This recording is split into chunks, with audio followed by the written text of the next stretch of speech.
for a period of, I don't know how long, whether it was 3 months, 6 months, or 1 year, these guys will come and eat their food, drink their drink, and then they'll rape me.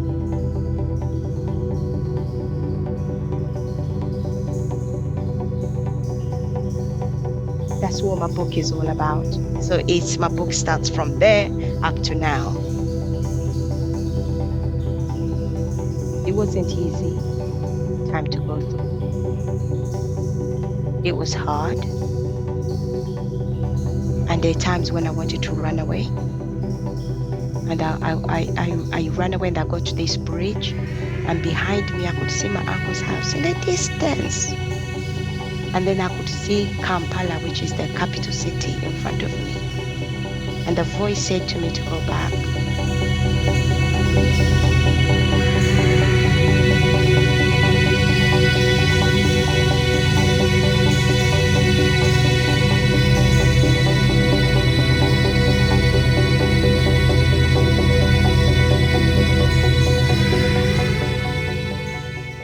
Hi, I'm Obehi the author of the storytelling series for small businesses and content creators. In Obehi Podcast, we talk about the power of your story, your narrative, and why you should own your voice. Whether you are a small business owner, a content entrepreneur, or you simply want to build your influence, storytelling is probably going to be your best instrument to connect with your audience. So join the awakened few who are owning their voices. Now let's get started with today's episode.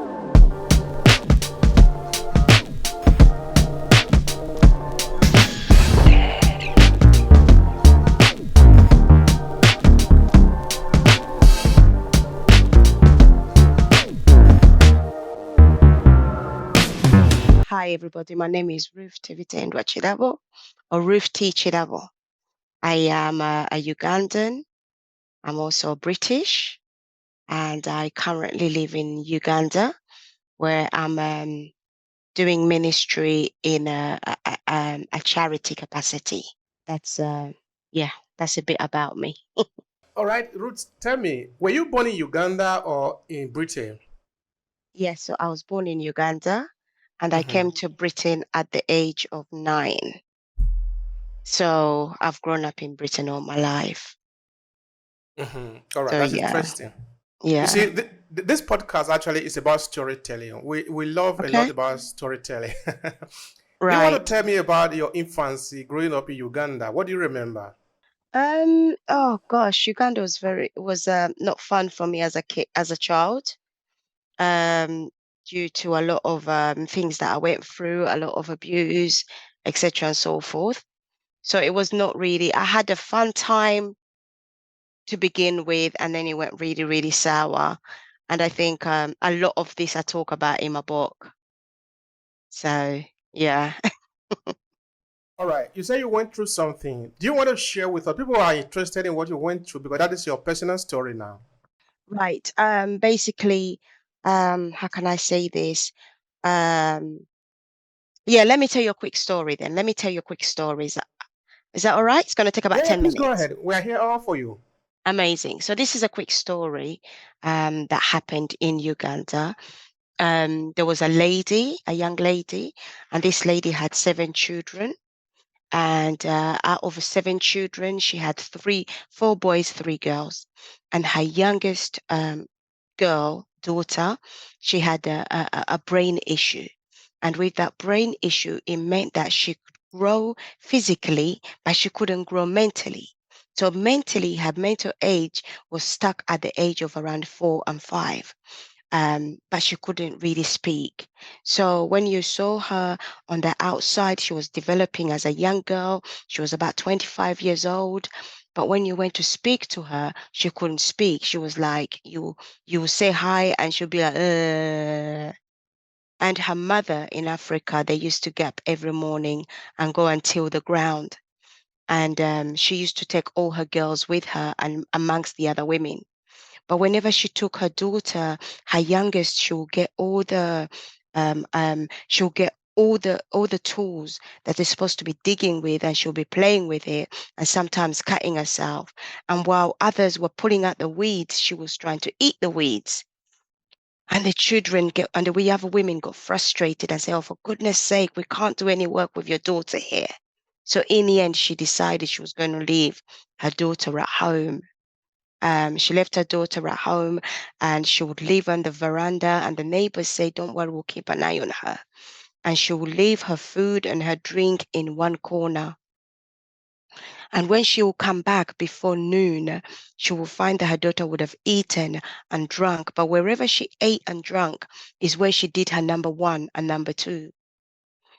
So the first thing she came back, what she did was to clean her daughter, because she did not trust anyone to clean her daughter with dignity. So she cleaned her daughter up and everything. So one day she's cleaning her daughter and she realizes that her daughter's stomach is a bit hard. So she was a bit frustrated. So she talks to her son. Now, because her husband had died, her eldest son was the heir, and he was now like the husband in the home. So she spoke to him and the other women, and they said, oh, just bring some herbs from the village. So she went in the garden, she got some herbs. She made her drink some herbs. She made her bathe some herbs, but nothing was changing. In the end, her son turned around and gave her money and said to her, here's some money, go and get her checked at a clinic. She went to the clinic and got her, and she went to see the doctor, and the doctor came back, and she was hoping for the best news, but she knew it could be worse. And the doctor called her and said, I've got some bad news. And the doctor said, your daughter's pregnant. Hmm? And the woman How old was the daughter at the time? she was around 25. Ah, okay, I get it. Okay, So she so said, yeah, she's pregnant. And she said, what? And they called and they tried to explain to her, what happened? What's going on? What happened? And all the girl could go and say, she couldn't really speak. And the daughter said, that's not the worst news. And she said, what is worse than that? She said, well, because her mind is not developing, her mind will not be able to tell her womb to open. So what would actually happen is at the time of birth, her womb would not open, and therefore she would die in childbirth. And so would the baby inside of her. And the woman yes, was distraught. And she left that hospital broken. And she, being Africa and nothing, no hope in anything else. She even went to a witch doctor, hoping that the witch doctor will give her some news of how to deal with it. And the witch doctor said, get that thing away from me. That thing is a curse. So she was no longer a child, but she was now a curse. So she went home and sat down her son and explained everything to her son. And her son said, I cannot make a decision as myself. The decision has to be made by the men in the family. So they called all the men in the family to have a meeting. And they went in the house and they had this meeting. And all the women waited outside to hear what the conclusion of the meeting was. After the meeting, she was called in the house. She sat down on the floor while they told her, we've made a decision. We're going to build a hut 200 meters into the garden. And when it's time for your daughter to give birth, we're going to put her in that hut so she can die there. She was devastated and she was like, what am I going to do with my daughter? So the time came and her belly was getting bigger, but the more her belly grew, the weaker her legs got. And they used to carry her on the mat because she could no longer support the weight of her stomach. One day came, and from morning she was crying and screaming, and her mother knew this could be the day she's giving birth. So she kept checking and checking her, hoping she's dilated, hoping there's a sign, but there was nothing. So her son called the men and said, for goodness sake, just put her in the hat. But she interrupted and she said, no, before you put her in the hat, can I give her a name? And they said, what name are you going to give her? What's the point? She's going to die and the baby's going to die. And the woman said, well, this baby came from somewhere and the baby's going somewhere. And she said, oh, okay, go ahead, just name the child. So she put her hand on her belly and she named the baby. And as soon as she finished naming the baby, they picked up the baby and they picked up the woman and took her to the hut. And without her knowledge, they put a padlock on the door. She went away and she could hear the screams, her daughter's screams. So in the end, she said, no, if my daughter's going to die, she has to die in my arms. So she runs to the hut and pushes down the door, and the door starts swinging back and forth. And all of a sudden the screams stop, and she believes it's the worst, the baby's dead. And as she looks down, the woman is not dead. In fact, she's just given birth. And the baby is there, except that she doesn't know it's a baby. She thinks it's a toy. And she begins to kick the baby and push the baby. So they quickly get the baby away from her. They cut the umbilical cord, and the now grandmother runs off with a grandchild. And this one is cleaned up. And by the grace of God, neither the baby nor the mother died. So, so sooner or later, everybody's coming to the village to see who is this one? Who is this one? What is she going to be like? She's going to be like her mom. Is she okay in her brain? Is she okay? So sooner or later, the grandmother realizes the child cannot have a good life in that village. So they looked for a friend of a friend of a friend of a friend of the family and asked, would you adopt this child? And she said yes. And they said to her, only two conditions. Number one, you never change her name. Number two, you always make sure she comes back to the village so that she knows where she comes from. And she said yes. So she picked up the baby and took the baby with her to town and adopted her. Now, the moral of that story, and whenever I tell that story, I always tell that story on the background of, I'm a believer of the Bible, on the background of Jeremiah 1:5, where it says that before I formed you in your mother's womb, I knew you. And before you were born, I called you. And knowing that all of us have purpose on this earth, nobody came by accident, irrespective of how they came into that world.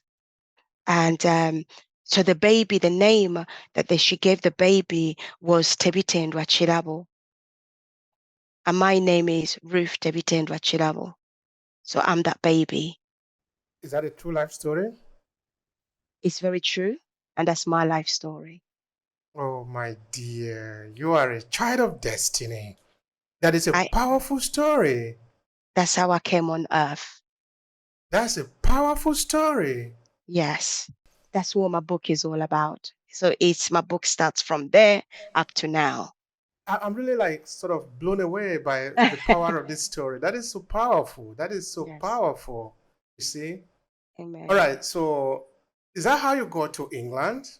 So I got to England by, like I said to you, I was adopted. My beautiful, wonderful mother took me in, but somewhere in the 80s, late 80s, there was a war in Uganda with Amini. So she left the country as a refugee. And eventually she brought me here. Eventually she sent for me and she brought me to UK as well. But it wasn't straight away. It was after some years. When you share this story to people, to other people who listens to you with key interest, what did they tell you? I mean, what is the reaction of the people to this powerful story that you share? I mean, obviously, yeah, they're definitely always blown away. And again, they're always blown away because we as humans, we seem to think that there is accidents in the world. We think that this happened because it was an accident. This happened because it was coincidence. So I think they are blown away because they feel they begin to see that there was no future for that child. And now look. So the reality is, even though the child came in a way that it shouldn't have, there is purpose to being born, and there is purpose to being alive, and there is purpose to why you're brought into this world. So yeah, definitely, it always blows away people's mind. It always blows me away personally. So yeah. All right. Ruth, now, what is your message in this book that you have written. So First, tell me, why did you decide to write this powerful book about your life? So my book, honestly, again, I keep saying to you, I'm a Christian, I'm a born again Christian. I believe in Jesus Christ, and I try to do what I'm told.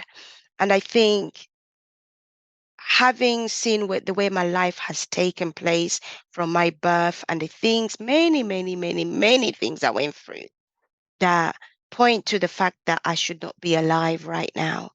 I faced death 4 times and I survived. So when it came to 2020, when there was a lockdown all over the world, and there was a lockdown in Uganda, I really felt in my heart the Lord said to me to sit down and use that opportunity to write the book. And I had never considered myself to be an author or anything like that, but I felt that was my moment to do this. So I sat down during that time of 2020, 2021, and I began to put you know, just began to write and write and write and write. So that's how, it came out of it. And by 2020 to 2023, I met some fantastic people who were willing to do editing, were willing to help in different ways, and it all went together, and that's how um, I managed to be able to self-publish the book this year. All right. In chapter one of the book, your title is there anything too hard for me? Mm, That is a powerful question, and that is where it all begins. Tell yes. me, what do you mean by that? So I think chapter one again talks about this very story I've talked to you about, but it talks about it in even more detail. And I think each chapter of this book, really, there's a big message behind for it. And the person saying, is there anything too hard for me, is God. Is there anything that I can't do? And when you hear this story, the doctor's diagnosis was the baby is not going to be able to be born. The woman is not going to give birth. So the diagnosis was already set by man that either one of they both should die. And for somebody to give birth in the middle of a hat on the floor and give birth normally is a miracle. And that's where God says there's nothing too hard for him. There's nothing that he can't do. And he will supersede whatever human human diagnosis is. He will supersede that. And that's what came out. My birth mother died, I think I was about 2 years old.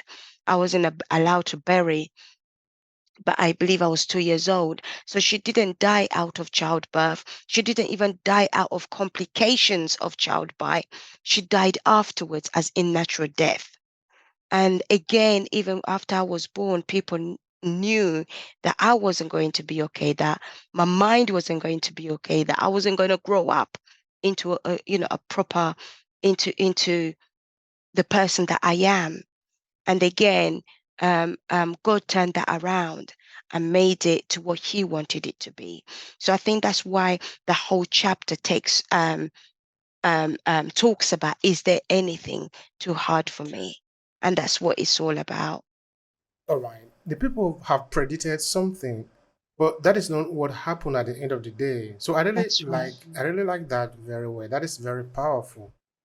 Now, how are you? Let me just ask the question like that. Looking at what the people has projected of what they thought it was going to be based on their limited information. How do you feel today? Oh, I'm very fine. I am I am more blessed than anything else. I've been given opportunities that I normally wouldn't have. Um, like I said, I was raised in the UK. I've been given education that I probably wouldn't have had in Uganda. Um, God has used my life in every way possible. And people are being set free, people are being inspired by my life. So I am very, very, very blessed, very blessed. Okay.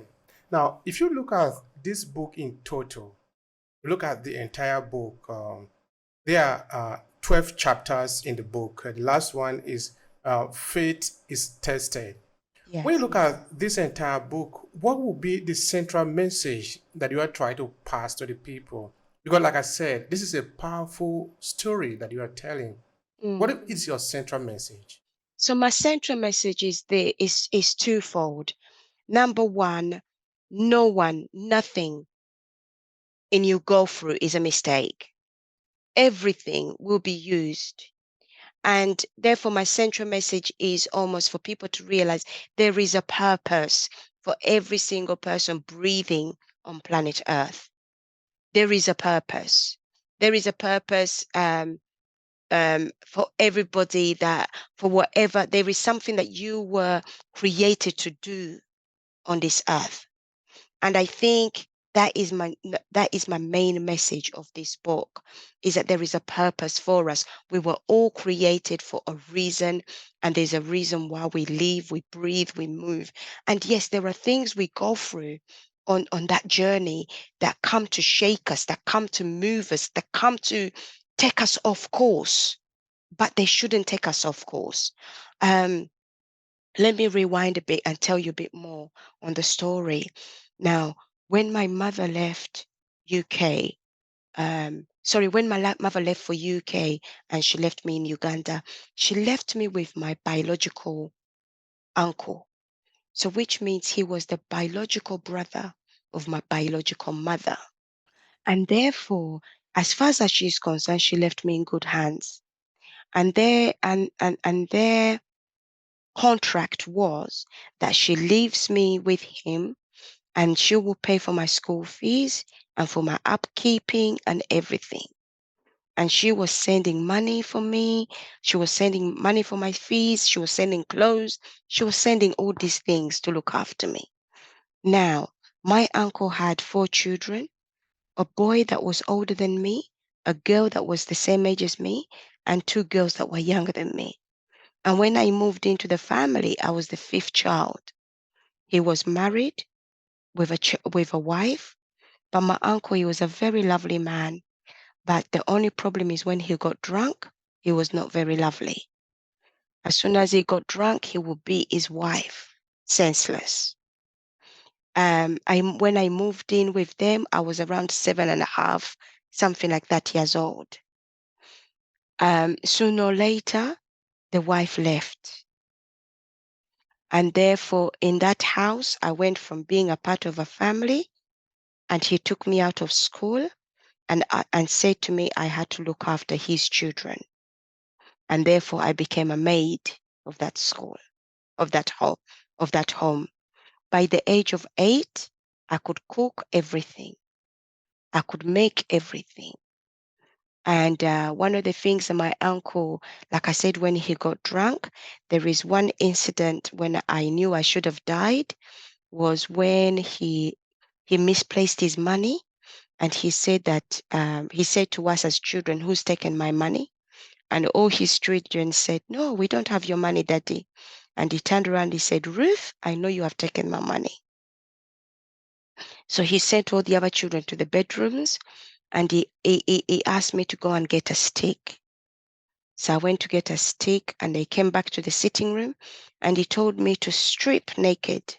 So I took all my clothes off, and he began to beat me. So I then ran outside of the house, and our house was like there was a big courtyard, so all the other houses were facing us. And then, so I thought if the other people see it, they will come to our aid. But everybody knew that if they interrupt him, they will be the one to face the wrath. So nobody came. So he beat me in that courtyard until he passed out.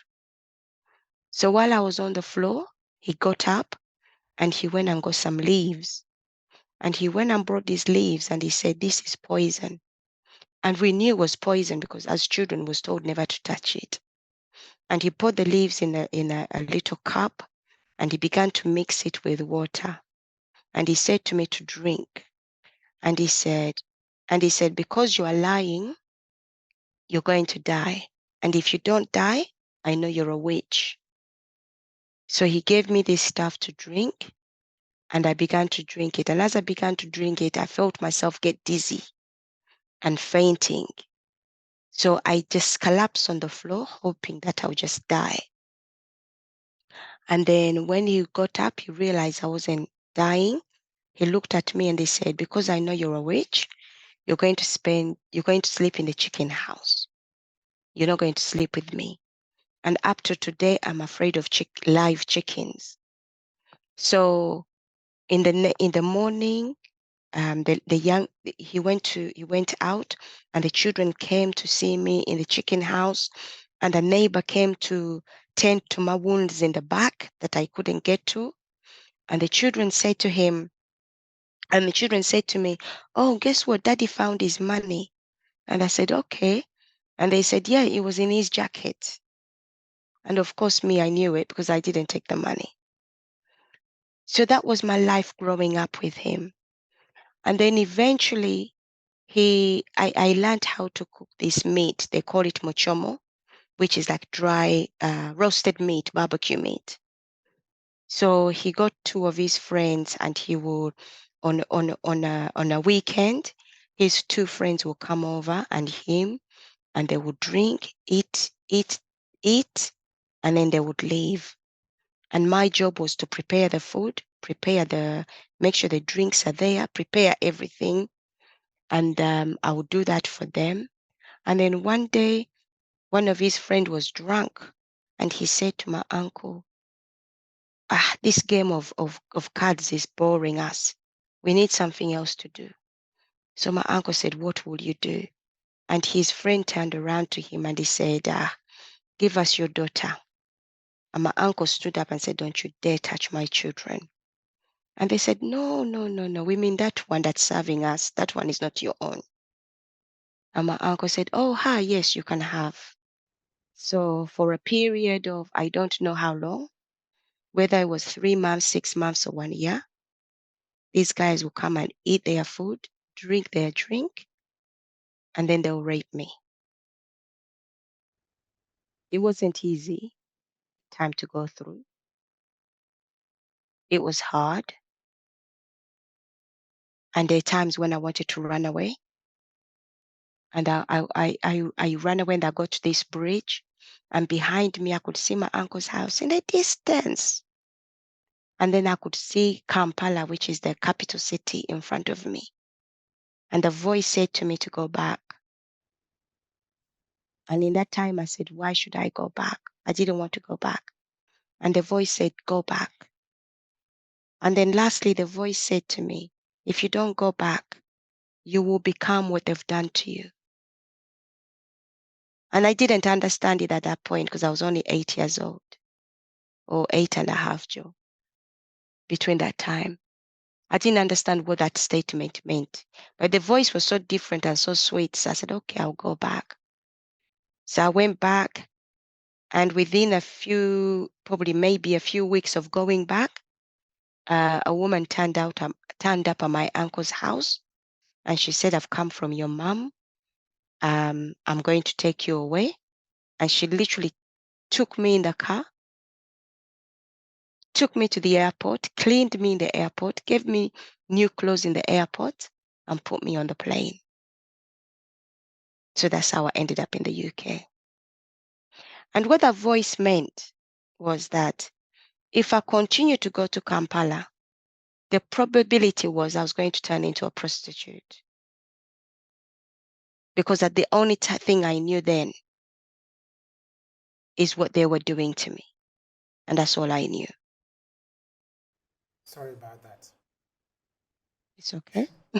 It's okay. Sorry about that. That is really painful. All right. That incident that happened to you when you were in Uganda, in Kampala, would you like to tell me how old you were at the time? And okay, I understand now why people didn't intervene, because people were afraid of your uncle. But I want to understand a bit, like, how old were you at the time? It was around 8 and 8.5. Sorry. About eight and a half. Yes. So how is your uncle now? My uncle is passed away. He's passed away. I think when I came to the UK, somewhere around, I think it's 1997, I became 97, 90, yeah, something like that. Anyway, I became a Christian, gave my life to Christ. And then I felt that, no, actually, I was told that I needed to go back to Uganda for the first time. And the purpose of going to Uganda that time was to forgive, to meet my uncle and forgive him. Um, and over a certain time, I did in that trip. I met him, I forgave him, we reconciled. And I think I met him was around July that year. And by November, he passed away. Did he ever apologize to you? No, he didn't need to apologize. I No, no, was no, there. no, no. I mean, okay, I understand that you didn't want him to, but I'm trying to see if he No, ever he came out didn't. of his mind to apologize to you. No, he didn't. All right, I wanted to speak about the incident that happened when he said you stole the money and he really did beat you up mercilessly, and he thought you would die. Now, at a point, he realized that you didn't stole the money. He got the money. What did he Yes. do at that time? Oh, he just carried on. Carried on. He didn't say he carried on. That was his character. He carried on. It's what it is when sometimes some people when they get drunk and they do things, even in the morning, sometimes they don't even remember. It's as if it's a completely different person. So when you come to the next morning, you carry on normal. Thank you for that. All right, now I wanted to speak about chapter 6 of this important book, which we title A Time to Cry and a Time to Laugh. What would you like people to learn about this particular chapter of the book, chapter 6? Because the book actually are 12 chapters. Mm, Chapter 1 was very important. In fact, all the chapters are very important. I'm just trying to sort of piece out some of the things that are just striking me okay. as I go through the book. So in Yes. chapter 6 of the book, we are about the middle of the book, and you title it A Time to Cry and a Mm, Time to Laugh. Tell me mm. more about that. I think that book that was about um good can still come out of diversity. Um, and I think again in this life there will always be tears. Nobody can go through life without crying. And I think it was a recognition that even though you're crying now, there's a guarantee that there's a time for laughter that is coming. And and and and when you know there's a time of laughter that is coming, it is a hope for the time that of of tears that is before you. It is a hope knowing that even though I'm crying now, I am going to laugh. I am going to have to, I am going to go through this and I am going to be okay. So I think that that chapter was really a recognition of, um, however, even you look at my story, however much badness there is at the front, however many tears there is at the front, and all the things that are sad that happen at the front, it actually ends in laughter. It ends in peace. It ends in a good place. You see, storytelling is really powerful in that um, it helps us to connect. And people are really connected to your story now because you're a human being. Any Yes. person who listens to your story and do not feel anything inside of him or her is having a bigger problem than you. Mm, All right. When you tell this story, you sort of recapture the experience that you have passed through. yes. What do you feel inside of you? Um, every time I tell the story, again, I think at the beginning you said, "What's this book about? What do I want them to get?" And I said two things. One was purpose. The other one was healing. Every time I tell the story, there's a layer of healing. Um, I always refer healing as an onion that has many layers, many layers. And when you cut an onion, however big it is however many layers there are. So whenever I retell it, there is always a part of me that is healed even more, that is God speaks to even more. But also the other thing is, it always reminds me of where I'm from. It's always a humble pearl of, it doesn't matter the roof they see now. It doesn't matter that now I'm speaking to people, I'm speaking in thousands of conferences, I'm speaking to women, people are being healed, but when I speak to them, that doesn't matter to me, because I look at that and my story always takes me back to before. And I appreciate that, yes, you're dealing with me now, but there is another side, and that side is as real as the me you see now. So it's about, I am being healed. I am definitely healed from being able to write it down. Um, my pastor in Uganda, when he read the book, he was shocked. And when he was shocked, not because he didn't know my story, he does. He was shocked because he said, Ruth, as Africans, we don't talk about these things. As Africans, we talk about these things in terms of fictional, but we don't talk about this and say, this is me. And he said, you're very brave for doing that. And so for me, it's not about um, it's not about me. It's about that if somebody reads something in this book that leads them to being healed, that leads them to Christ, that leads them to knowing that there is more for their life than they see, that makes all the pain that I've suffered worth it. It's about the other people, Yes. which make it a kind of a service. What you are rendering, which make it a kind of you are on a mission to help other people to find themselves again, to Yes. recover and to heal. That is very powerful. All right. Now, even you yourself, you have to grow. Mm, Now you can speak about this very pitiable situation, very sad situation, and you are not shaking in your voice. You are able to face it. You have matured. That is what I really want to mm. say there. Amen. But was there a time in your life that you couldn't talk about these things and you just let Oh, them be in your mind? Tell oh, me about that. definitely. Definitely. I think from when I entered UK, I couldn't speak about these things. Um, I think I only started speaking about them probably maybe late 1900 to 2000. That's when my healing started to come up, and I started to address them, and I started to be able to say, this is what happened, and this is what happened, and this is what happened. So it's taken me many years to get here. It is not an overnight thing. It's taken me many, many years. And I think, even like I said to you, that even though I had faced it in 2000 and something, even writing the book was another level of healing for me. Was a settling of everything, settling everything to say, this happened, this happened, this happened, this happened. It's not me now, but it's the me that was.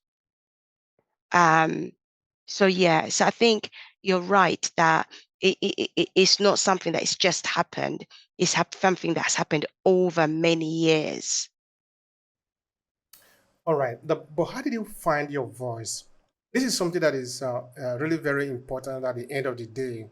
Mm, In that when something happened to you, uh, it is not supposed to end there. mm, If it end there, it's like, we all pass through stress, through sorrow, through things that we are not supposed to pass through sometime. But sometimes we don't understand why we pass through them. mm, Um, and sometimes when we manage to find our voice to be able to reinterpret what have happened to us, then mm, we can shine. mm, Otherwise, we become like the dust. If mm, you take The dust that you later refine to become gold or diamond, they are just like every other dust on the earth. If you stay there and start crying, that is where you will be, because you are just like every other thing. But if you refine yourself, if you take the time to work on your story and re-own who you are by owning your own voice, then you are more than just the ordinary person. What Yeah. have happened to you is terrible, but it become an instrument to you. If you look at the story of Oprah Winfrey, for example, Yes. how she was molested, how all the bad things that have happened to her. If those things didn't happen to her, perhaps, she would not become who she became today. That's true. That is to say that whatever happens to us is not the main thing. The main thing is, what are you going to do about it? Yes. So Yes. the question is, Ruth, how did you find your voice for the Yeah. sake of those who are listening to you, who maybe are passing through this terrible situation? They must know that they need to find their voice and be the master of their narration. Help me with that. I think I'll come from two stances. The first one is the real me. The real me is hidden totally in Christ. And I can't be very political about it. I have to be real about it. And for me to get to where I am has been God. It has been through my relationship with Jesus Christ. It has been through my relationship and my intimacy with the Holy Spirit. And it has been through me being real. This is the other stance. Being real with the pain. Being able to say, I am hurting when I'm hurting. Being able to say, this is too much. And I think we are in the world that, oh, how do I say this? We're in a showboat world. We're in the world where we're all supposed to look like the Kardashians. We're supposed to all make it everything look pretty, and everything's supposed to be nice and compatibilized. But that's not the real world. The real world is messy. The real world is ugly. The real world is full of pain. And I think for me, it was in my relationship with God that I could maneuver myself out of the pain. I couldn't get out of the pain, but I could maneuver myself out of that pain and find hope and find purpose and find that it's no, it's not, it hasn't been all for nothing. Um, I've never had the opportunity to, when some people go through things and they curl up and they just want to, just finish there. I've been through that once. I went through a very situation, again, it's in the book, where I tried to commit suicide and it didn't work. And I'm thankful that it didn't work. But I then realized that suicide robs you of you. It robs you. You're robbing yourself of a chance to become what you're supposed to be. So I don't know. I can't even say to you that I would have found my voice without Christ. Some people do find their voice, but what I say to you is the only way you can do that is to be real with yourself. And I think there came a time where I had to stop pushing my story down. I had to allow it to rise up and allow it to say, yes, I went through this. Yes, I went through abuse. Yes, I went through rejection. Yes, all this stuff happened to me. But what next? Do I stay there? Or is there a possibility that there is more to me than these things? Mm-hmm. All right. Now you can talk about this, I repeat again, because you have grown. So I Yes. was sort of tempted to ask you the question like this. Mm, So you show this book to your pastor in Uganda, mm, and he said that yeah, some of these things we don't talk about it here mm, because it looked so removed, you know. And mm, yeah, I sort of feel that, no. that among many African diaspora, both of us were in the diaspora. I'm coming from Nigeria and I'm living Mm, in Italy. You are coming from Uganda. You are living in the UK. Okay, mm, okay, both of them. mm. Sometimes we understand that within the diaspora community, there are a lot of things that have happened to us that sometimes we don't talk about it easily. Mm, mm. Probably because we haven't found our voice. So we feel it is known where we cannot be talking about those things. But we should talk about those. Those are the things that we Yes. really should be talking about because Yes. they have Yes. happened to us. If we don't Yes. talk about them, how is the world supposed to know? Yes. And I How can think, somebody learn? Yeah, please go. yeah, and I think if you don't talk about them, you will end up living in a pretend world, because the things that happen to you, although they're however bad they are, they happen to you. They're personal to you, and they make up you. They're a part of you. It's like saying my arm is crooked. I don't want to show people my arm is crooked, so cut it off. And you can't you it's difficult for you to live with one arm because you're supposed to have the other arm. But in the end, if you turn around and say, guys, my arm is here, it's not the way it should be, but here it is. Then you get into a place of saying, okay, how do I use it in the condition that it is? And the more you use it in its brokenness, the more strengthened it becomes, and becomes even more strengthened, until it's at the strength as the other one. And there comes a point when you don't see a difference, but you remember. And part of healing is you never forget what happens to you, but you remember it without the sting of the pain. So what I'm saying is, the stories that we are, as Africans in foreign worlds, or as aliens in foreign worlds, those stories make us who we are. Those stories make us who we are, as much as we are Africans, or as much as we are whatever nation we are. So to hide them or to get rid of them is to get rid part of us, and to get rid of who we are supposed to be. And in fact, they make us unique. They make us different. They fashion us to be completely different to somebody else. You can bring 10 different Ugandans next to me. They will not be like me. They can grow up in East London, they can have the degrees, they can have everything that I have, but they will not be me. What makes me different is my story. What will make them different is their story. So when I deny myself of my story, I'm actually denying myself of me. You really can say that again. All right. Now, you're a coach today. You are helping people. You did say that before, and that is really important. I'm calling it out again because it is important that sometimes we need to pass through an experience in life. That is what makes us mature.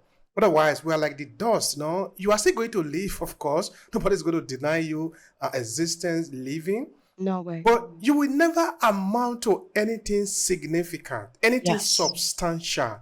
Because Yes. for you to become significant, you need to do more than the ordinary thing. You need to do more than the ordinary life. You need to do more than what people do every day.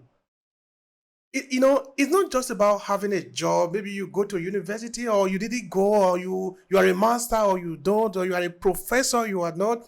That is not the point. No.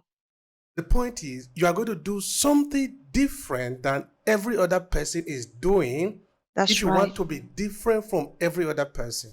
That's right. That All is right. right. Now, you coach people, you are a mentor for people today, right? Yes. How do you use your story to empower these people who you are mentoring? Yes. So currently, I formed a charity. I started a charity called My Child, and it's currently in UK and in Uganda. And therefore, in terms of mentoring, one of the things that I do is, my gift, my drive is people who don't believe in themselves, getting them to a place where they realize I have something myself. I have something that God has given me for this world. So there is no gift that is small. There is no gift that is huge. And therefore, when I mentor people, it is getting them to realize that they were created for a purpose.